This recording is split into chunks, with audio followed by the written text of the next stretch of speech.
इस कहानी में मैं आपको आपके बोली व व्यवहार को लेकर सचेत करना चाहूँगा। ये मामूली चीज़ें हैं, परंतु यह आपके जीवन पर गहरी छाप छोड़ती है। आपको शायद आपके द्वारा बोले गए शब्दों के शक्ति की जानकारी हो या ना हो, परंतु बोली में विशेष प्रकार की ऊर्जा होती है जो किसी भी परिस्थिति को बदलने की क्षमता रखती है। प्रत्येक मानव किसी न किसी परिवार या समाज का हिस्सा होता है। इन्हीं में हमारे खूबसूरत रिश्ते होते हैं।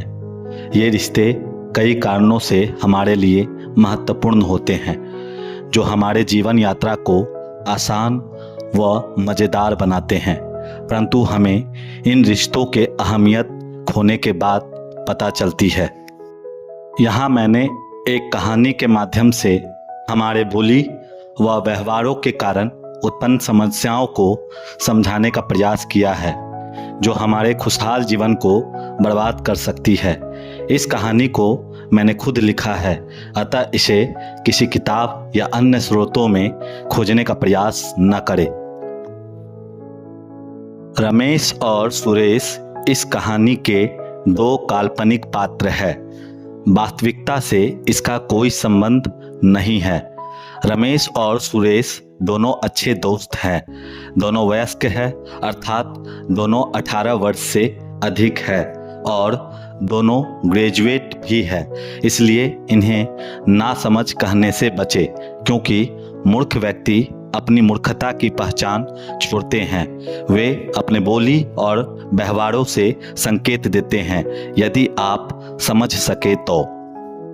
रमेश एक तेज और होनहार लड़का है। वह बचपन से ही दोस्तों के बीच अपने बातों और व्यवहारों को लेकर जिद्दी था। इसलिए रमेश के दोस्त कम और दुश्मन अधिक है। आए दिन वह अपने बोली के कारण झगड़ों का हिस्सा बन जाता है। उसके परिवार में भी रमेश का अन्य सदस्यों से झगड़ा होता ही रहता है। उसे लगता है वह जो सोचता है वही सही है, वह जो बोलता है वही सही है, अन्य सभी गलत है। ऐसी मानसिकता मानसिक बीमारी के लक्षण है। धीरे धीरे रमेश के सभी रिश्ते खराब होने लगते हैं।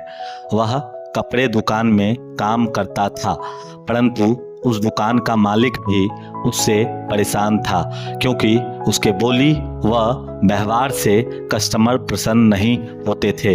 इसलिए वह मालिक उसे काम से निकाल देता है। रमेश के जीवन में खुशी व आनंद नहीं है।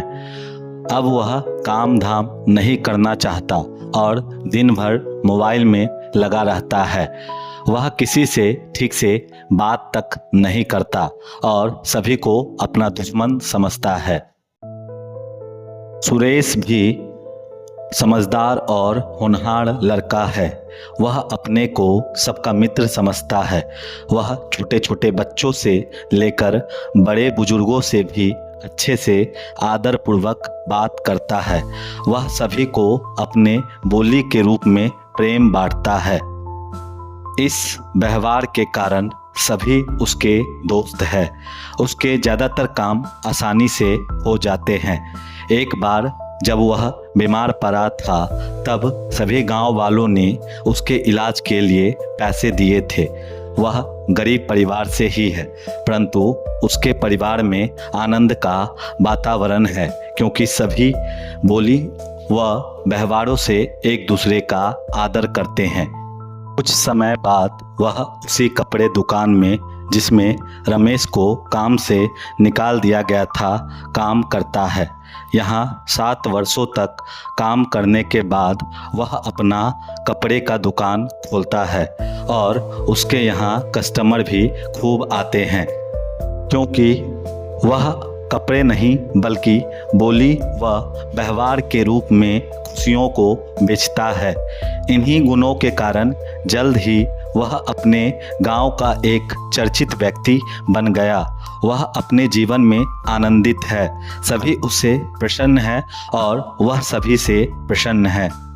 इस कहानी से मैं यह सीख देना चाहूँगा कि आपके ज़्यादातर रिश्तों और कामों के बिगड़ने का कारण आपका बोली और व्यवहार ही है।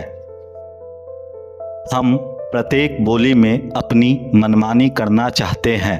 हम चाहते हैं हम बोले सभी सुने, कोई इसका विरोध न करे। अगर विरोध करता है तो वह हमारे नज़र में हमारा दुश्मन हुआ। इससे हमारे अहंकार को चोट पहुंचता है। ज़्यादातर परिवारों व घरों में कलह का कारण भी हमारी यही सोच है। लड़ाइयों की शुरुआत बोली व व्यवहारों से ही होती है। देखें, हमारे पास अद्भुत शक्ति बोली है। इसके द्वारा हम किसी को भी जीत सकते हैं। इससे हम प्रेम या नफरत फैला सकते हैं। यदि आप मीठे बोल बोलेंगे तो आपका क्या जाएगा, लेकिन इससे आप टूटते परिवार रिश्ते को बचा पाएंगे और सभी में खुशियों को बांट पाएंगे। हमें बोलना वही है जो हम बोलना चाहते हैं, परंतु बोलने के ढंग को हम बदलकर भी बोल सकते हैं। जैसे रे यहाँ आओ को हम क्या आप यहाँ आएंगे भी कर। अगर इन बातों का ध्यान रखा जाए तो निश्चित तौर पर आप प्रसन्न रहेंगे और आपके साथ रहने में भी सभी को आनंद आएगा, क्योंकि आप सभी का बातों के द्वारा और व्यवहारों के द्वारा आदर कर रहे हैं।